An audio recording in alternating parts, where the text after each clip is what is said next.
Hi, I'm Caroline at Electrobit. We are here in our Berlin office today talking about cloud and AI beyond the dashboard. So I'm really thrilled to have a colleague with me, Sergey from Electrobit, and a special guest, Mike from Google. Hi, guys. Hi, Caro. Hi, Caro. How are you? Good. Very good, thank you. Haven't seen you since Hannover Messe. Yeah, that's right. I mean, Mike, you remember we made a lot of noise with our next generation cockpit and Gemini use case. That was really fun. Yes, that was nice. We've shown it to the broad world what's possible. In-vehicle experience with AI and yourself. So that was fun. I guess lots of people were quite curious to see what it can do. Yeah. Absolutely. You could see the excitement and yeah, people really enjoyed it. What was a fun question you got? Well, there were really a lot of funny things, but after we explained to most of the users what the cockpit or next generation cockpit can do with AI, so like customizing the dashboard, adding new colors, changing the wallpapers, people started to be very creative. And one woman I can remember, she said, I'm pretty sure the AI cannot do this. She was saying, okay, I want to have a cockpit that looks like a pink elephant sitting in a bathtub and singing. You can't imagine how she was looking after the cockpit turned into a pink visual appearance and had a wallpaper where a singing elephant in a bathtub was sitting. So she was really impressed by that and surprised as well. So I think this was one of the funniest things. That's really cool. I guess she didn't expect that it would work, did No, she? Yeah. no. Yeah. Yeah, I think it's really amazing. I mean, also how people notice that they can talk so naturally to the device, right? We are used to these voice assistants, and you really have to get the command correct. Otherwise, it will not understand you, and that's what we're still used to. So when you can talk naturally to the device, that's really such a wow factor. Yeah, I mean, for me, that's the key, actually. I mean, if I imagine this from end users' point of view and from car makers, that's quite something which costs time, because I mean, on one hand, as a driver, you have to remember all the commands. So I know some car makers, they said they have around 700 things they can do. Imagine you have to know all of them, and I'm pretty sure nobody knows that. No. Also, on the other hand, behind every command, there is someone who is coding it. And this is something which is, I think, really a challenge. Yeah, I never thought about that yet. Yeah. Yeah. But luckily, we have GenAI. I mean, you can do way more things. I mean, what do you think what could also be possible? Well, what excites me personally is not just giving commands in a natural way, but maybe the proactivity of GenAI. So, for example, I imagine I get in the car and it tells me the news or the results of my favorite sports team, and then it could detect my mood after that and maybe cheer me up with a joke or with my favorite music. So that's something I would get excited about. Or not just the having a personal assistant type of thing, but maybe also this technician. So just last week, I had the case that I got in the car and the car told me that my tire pressure was low. But it wasn't low, it was 2.2 bar. And on the other tire, it was also 2.2 bar. So I was like, hey, why are you telling me it's low? It's the same on the other tire. Why is it just relevant? Why is the fault error just for one of them? Doesn't make sense to me. And it told me then that I can call a hotline. I didn't want to call a hotline. Yeah, if you're telling me something that there's an error, why can't you explain it to me right then and there? That would be the cool thing. So having that personal assistant, personal technician, maybe also a personal nurse. You know, if I get like tired, tell me where I can take breaks, or if my heart rate, if there's something you're detecting about my heart rate, access my calendar, make an appointment for me. Those kind of things. I think the possibilities are endless. So The expectations are quite high. They are, right? yeah. Yeah, I mean, So because we are used to it, we want it, and there will be new technology with Gen AI at the foundation and more that will really define how we interact with it and really make our lives more more helpful, get things done faster, right? And now imagine, because we are at this point, that there is really a suite of technologies available to really build that experience, right? To build it with whatever you need to, no really sort of harder requirements of what you can and cannot do. It really opens up a whole lot of experiences, and especially, I guess, for car makers and for their brand, this will be really crucial. yeah, I mean, I can just agree. That was exactly the feedback. I mean, if we talk to passengers and drivers, that was exactly the feedback. I mean, just taking our example here, where we have personalization in place or adapting the cockpit, even telling the people that they can only adapt certain things, the expectation was there. So I just remember one guy, he wanted even to call his mother immediately. I mean, I was just thinking how we should know who is your mother, but basically that was his thought that we can do this already. On the one hand, that's funny, but on the other hand, this is something what a user really expects, that you can do certain things because Gen AI is that powerful. And what we as Electrobit took out of this is that we have to design our interfaces where AI can access quite more flexible, that things we didn't imagine are already in place. So another thing, Mike, I was asked by many car makers is about connectivity. So when they saw our cockpit, and we demonstrated several times on Hannover Messe and where else, and always the topic connectivity came across. So what's about connectivity? Because on a fair enough, you have like good connection. What happens then, right? So Yeah, I think I'd like to sum it up in the area of real world implementations, because that's what it ultimately needs to be. It can't just be always connected and outside of the car. It needs to be built in. For that, I think we strongly believe that it is going to be a hybrid solution. So there are components available to sort of start the development in the cloud, and tailor your functions, intents, and also the machine learning models to be actually running efficiently inside the vehicle. I think that's a key component. I'd call this sort of cloud born. So you start to build this in the cloud and conceptualize it, but you have a way to bring this in. So that means that you can fulfill use cases like your tire pressure question and confusion by sort of like also connecting this with a knowledge base for the car internally, because why not, right? And at the same point, if you want to ask for certain attractions nearby along the way, and connect this with some news and proactivity, you need that cloud backbone to serve that for you. So these are sort of the key components that we see.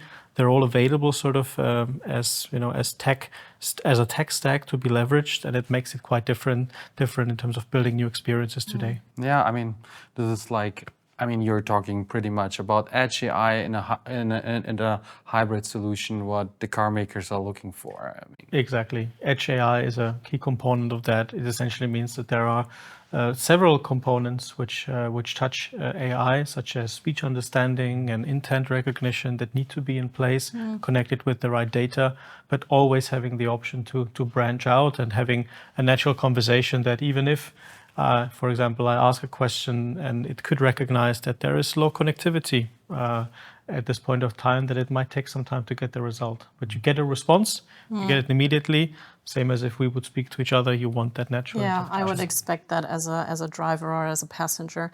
And to be honest, if that would not be delivered, that would be also a problem for the brand, because like you mentioned, they have such high expectations, but if the expectation from the consumers are already there, you must fulfill it from a brand perspective. So I think as a marketing professional, I'm really excited about the capabilities, because a brand is such an emotional thing. It really brings in the value of the company, and the product of a company, any product, is really such a big touch point for the brand, and the brand can really help to create consumer loyalty as well.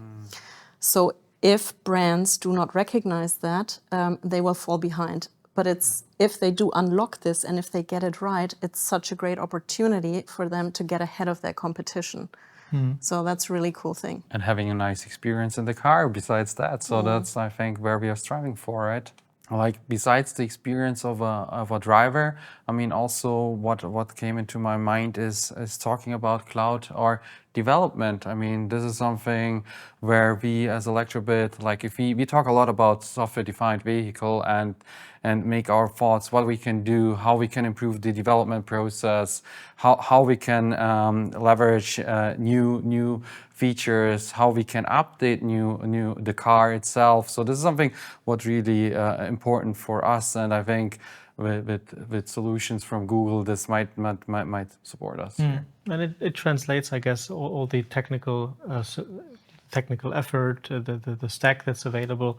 It actually ties always back to what the user wants to do, and actually where the data is landing. So I guess there is an aspect of responsibility of transparently handling the data, because you speak with that thing and interact with it. Yeah, actually about that, I mean, I do have quite a few friends who are concerned also about it. Yeah, not everyone is excited as we are. Some people have concerns, first of all. What about my data? What about my data with this device and the cloud? That's a good point, actually. Are there any myths you could debunk for us? Yeah, I'd say there are a couple that we can touch upon. So for one, if we start with the sort of pink elephant in the room, the Gen AI part is something that we have available in our cloud portfolio. You can use the Gemini model. We've used it for the example at Hannover Messe. And ultimately, if you include your data there, it will not be used to sort of improve the model, to work on the model. There's a clear separation technically, but also in terms of all the guidelines that you can read upon. So that is a key difference. We sort of treat the data very, very carefully and don't mix it up with what we build on the AI part. Apart from that, security tooling needs to be in place overall to make sure that that the infrastructure and everything is resilient. It's prevents attacks and everything. There is a YouTube documentary called Hacking Google that talks about sort of also the insights into how such things have worked. Very good. Recommend we can link it in the description then. Absolutely. And so there are lots of security components really that play a role. And ultimately, I think it's important to have a shared responsibility in the overall solution, because we as Google and as cloud can only provide a certain components and a stack of things that really fit the user experience, but it then has to be combined with expertise from Electrobit, for example, to bring that to life. Yeah, we see it the same way, right, Sergey? For Yeah, us, it's shared responsibility. And it's also nothing you can put on top like a glass dome afterwards. You have to think of it from day one, right? Yeah, absolutely. I mean, during development, we have to bring this in our overall design from the beginning. So you can't really put it later on. So you have to think about where to put the data safely, how to make your system safe, that no one can attack it or get the data, which is very private. I mean, if you talk to an AI assistant, it could be very private. So we really have to think about how this problem is solved, actually.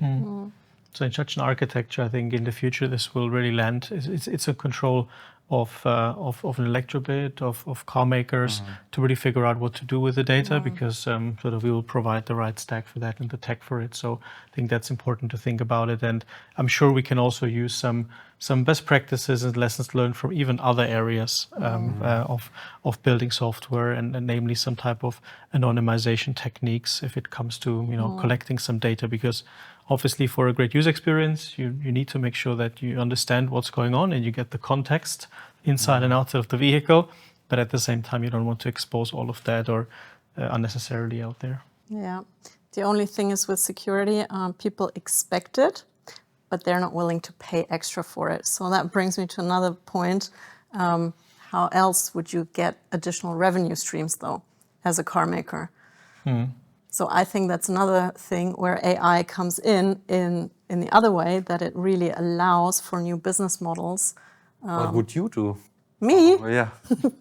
Well, as I like shopping, I would like it if I go along my regular routes, I would like it if my car actually would show me if there's some special offers around the corner, so I don't miss out. Or if I go to a new new place that I haven't been before. The car could also make some recommendations based on my personal preferences about things to do. Yeah, stuff like that would really excite me. Absolutely. I mean, one thing which comes into my mind is like car makers in general seems to be very, very carefully about those things, about cloud technologies. They're scared about trust things, but also on the business model. And I think they can learn from others industry, as mentioned by you. Like for me, it's always like the gaming industry. I mean, gaming industry changed their mind heavily by, 20 years ago, you bought a game, you played it, then it was done. You never got an update. I mean, this is exactly what is right now the case with most of the cars, and don't say every car, but most of the cars. What the gaming industry did now is they give you the game for free, and you and earn money or have new revenue streams through in-game purchasing or anything additional. And this is something where maybe car makers can have also a look on how they could leverage AI, for example, or cloud or anything else that gives them new revenue streams and they create new business models. I think the potentiality is there. They just to be a bit braver, I think. Used, yeah. Yeah.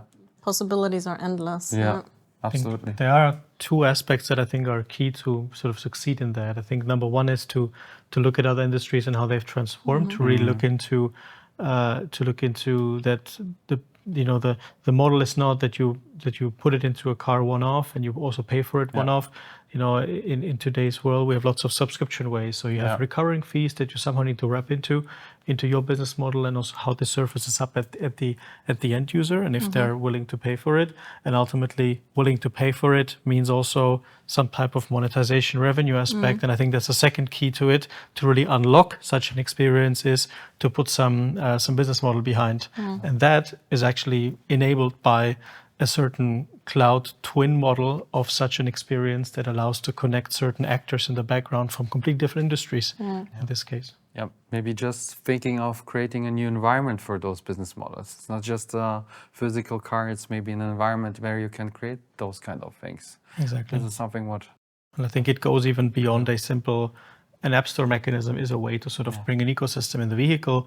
But there is much more to it. If you think about the domains merging in the vehicle, if there's a way to also get access to actually some data from the vehicle, and that developers can do that, or even car makers combine this with certain third-party experiences, I think this is where it gets it. Or even some discounts on the road, right, Caro?